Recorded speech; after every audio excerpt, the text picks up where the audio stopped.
The Yule Log is a television program originating in the United States, which is broadcast traditionally on Christmas Eve or Christmas morning. It originally aired from 1966 to 1989 on New York City television station WPIX, which revived the broadcast in 2001. The program has since spread to other television properties owned by WPIX parent Tribune Media, including WGN America and Antenna TV.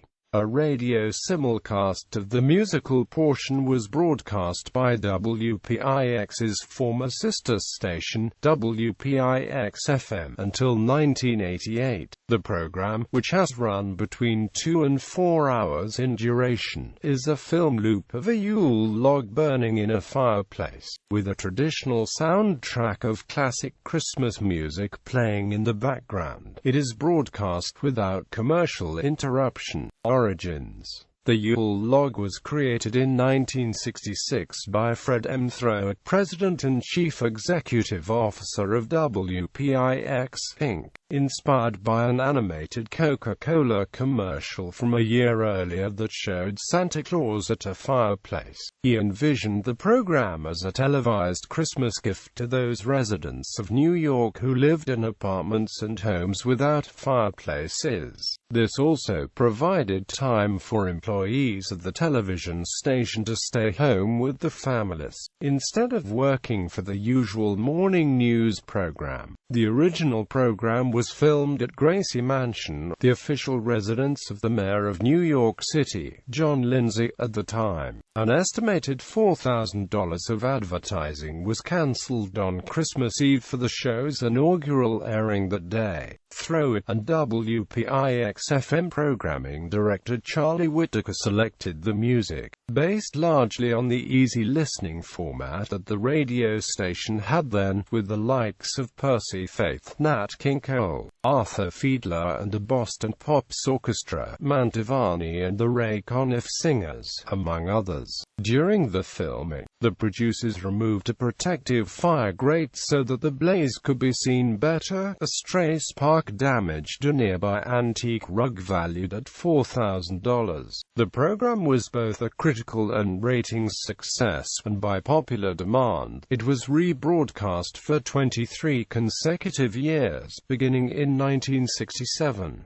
However, by December 27, 1969, it was already apparent that the original 16mm film was quickly deteriorating from wear and needed to be refilmed. Also, the original loop was only 17 seconds long, resulting in a visibly jerky and artificial appearance. Station producer William Cooper, a future recipient of a Peabody Award, again asked to film the loop at Gracie Mansion, but the mayor's office refused permission. In 1970, WPIX found a fireplace with similar irons at a residence in California and filmed a burning log on 35mm film there on a hot August day. This version's loop runs approximately 6 minutes and 3 seconds. Cancellation and revival. From 1974 to 1989, a special message by Richard N. Hughes, then the vice president and general manager of WPIX-TV, usually preceded the program, which was broadcast every Christmas Eve or Christmas Day, and sometimes both. The cost of broadcasting the program without commercial interruption prompted Michael Enner, who had been appointed as the station's new general manager upon Hughes's retirement, to cancel it in 1990. Incidentally, that year, director Whit Stillman included a scene of a New Yorker viewing the log in his movie Metropolitan. Despite being flooded with hundreds of letters protesting the move, WPIX did not broadcast the program, a move that lasted for 11 years, the longest-lasting hiatus for a television special at the time.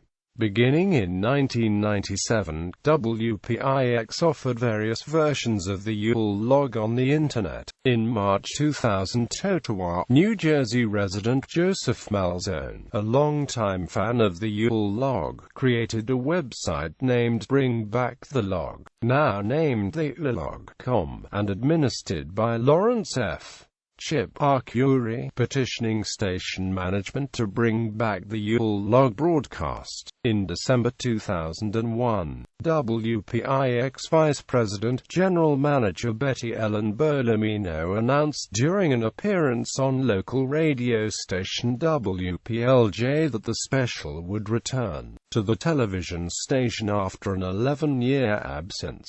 Berlamino explained that people wanted comfort food TV in the aftermath of the September 11th attacks on the World Trade Center. The digitally restored program was the most watched television program in the New York metropolitan area on Christmas Day that year, and it has continued to be broadcast annually ever since. As a result, program director Julie O'Neill found the original master film of the 1970 Fireplace at WPIX's Film Archives in Fort Lee, New Jersey. The master film had been misfiled in a honeymooner's film canister marked with the episode title A Dog's Life, which resulted in a 2006 40th anniversary special about the log being titled A Log's Life. In 2009, a fourth hour of the program was added, featuring 22 new songs and 7 new artists. Legacy. In 2003, Tribune Broadcasting, whose corporate parent has owned WPIX since its founding in 1948, announced that in addition to being broadcast in New York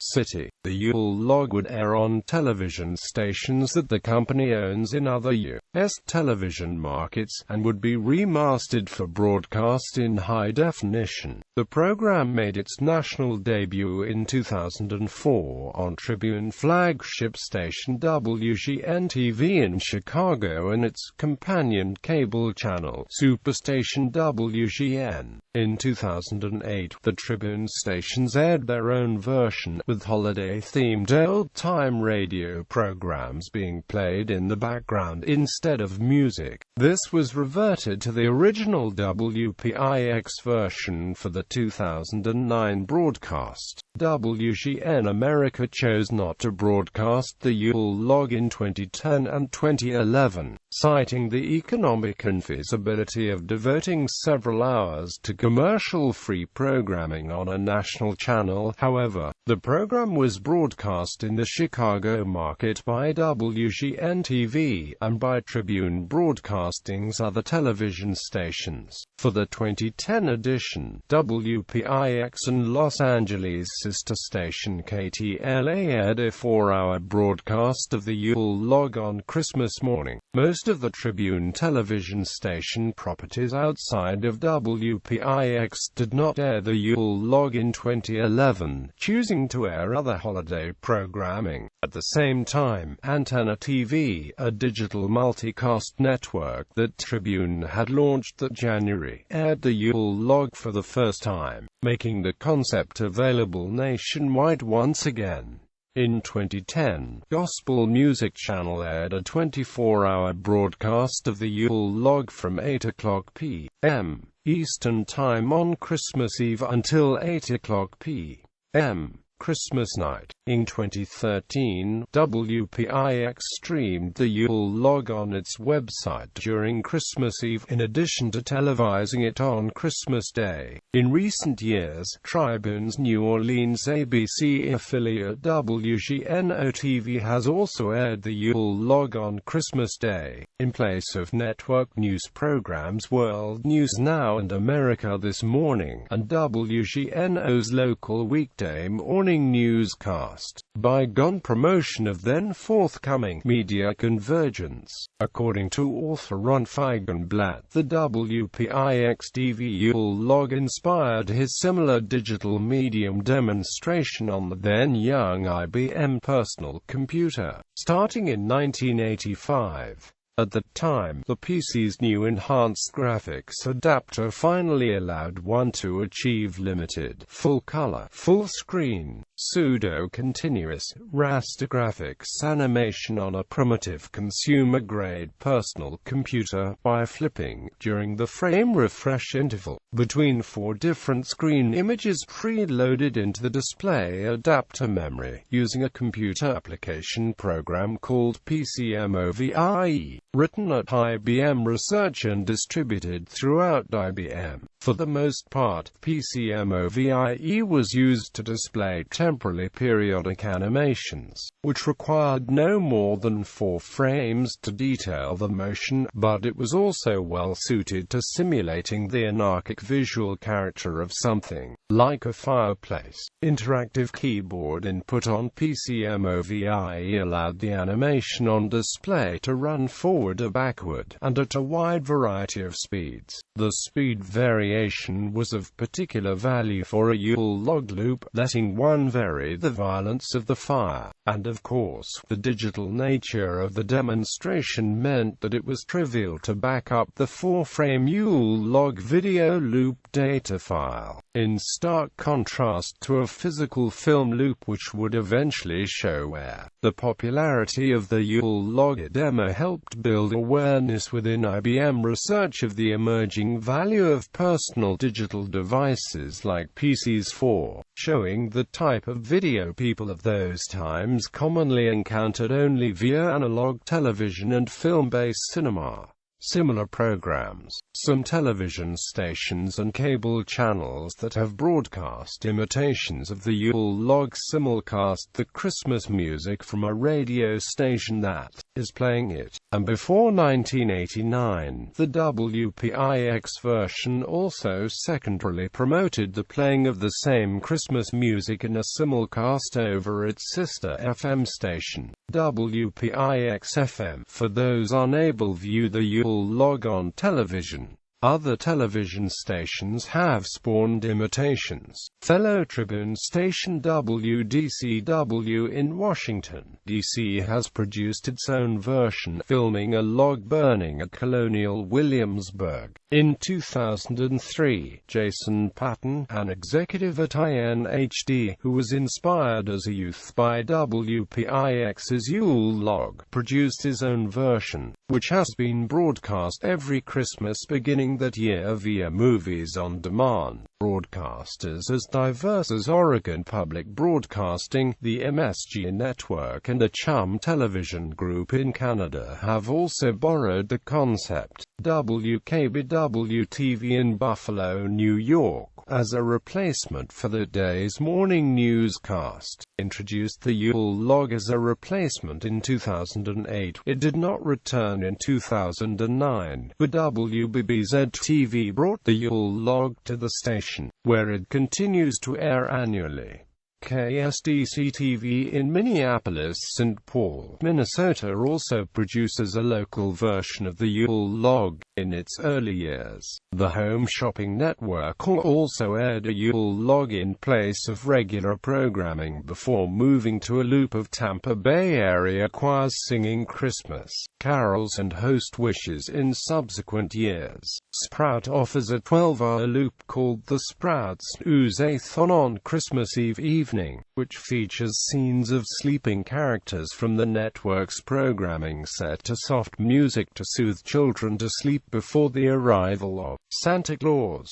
QVC also airs a Yule Log every year on December 25th. The Hallmark Movies and AMP Mysteries channel has a version featuring an orange cat and a Jack Russell dog, both named Happy. It promotes Hallmark's pet project to encourage shelter adoptions and proper pet care. In 2014, 2 ESPN networks aired college athletics-themed variations of the concept. SEC Network aired aired a Yule Log that incorporated fight songs of Southeastern Conference schools into its soundtrack, while Longhorn Network aired a similar special featuring footage of Texas Longhorns mascot Bevo roaming a ranch, set to holiday music. A great many video fireplace productions with a similar format have also been marketed on VHS, DVD and Blu-ray disc, some of which are entitled Yule Log. The Yule Log program also helped influence the Puppy Bowl, an annual special broadcast by cable network Animal Planet on the day of the Super Bowl. The 2002 DVD release of Disney's Beauty and the Beast, The Enchanted Christmas, included a video fireplace as a bonus feature. In December 2006, to commemorate the program's 40th anniversary, WPIX broadcast a 1-hour special about its history, titled Yule Log's Life. The documentary included commentary by Fred Thrower's son Mitch, Bill Cooper's widow Kay, and Malzone. The program was broadcast 4 times, including once on Christmas Day, directly after a completely restored 3-hour version of the 1970 log, researched and compiled by Malzone and Arcuri, a Christmas musicologist. This latest incarnation features a newly redigitized playlist of the original soundtrack, which includes a number of music pieces featured in the 1970 version that are not currently available on compact disc, but only on LPs that are now out of print. In 2008, Outback Steakhouse paid homage to the Yule Log by having the first 20 seconds of a 30-second advertisement feature a CGI version of the log, before shifting focus to some steaks. Also in 2008, animation director Pez released a free screensaver that reimagined the Yule Log in the form of food, with pretzels used for the log and candy corn for the flames. Actor Nick Offerman released his own version of the Yule Log on December 2, 2015 in the style of his character Ron Swanson. For the television series Parks and Recreation, Offerman pours a glass of Lagavulin single malt Scotch whiskey as the Yule Log fireplace and stares at the camera for 45 minutes. For several years, the Canadian channel Much Music has aired a variation in which a television screen showing Christmas-themed music videos is displayed above a fireplace.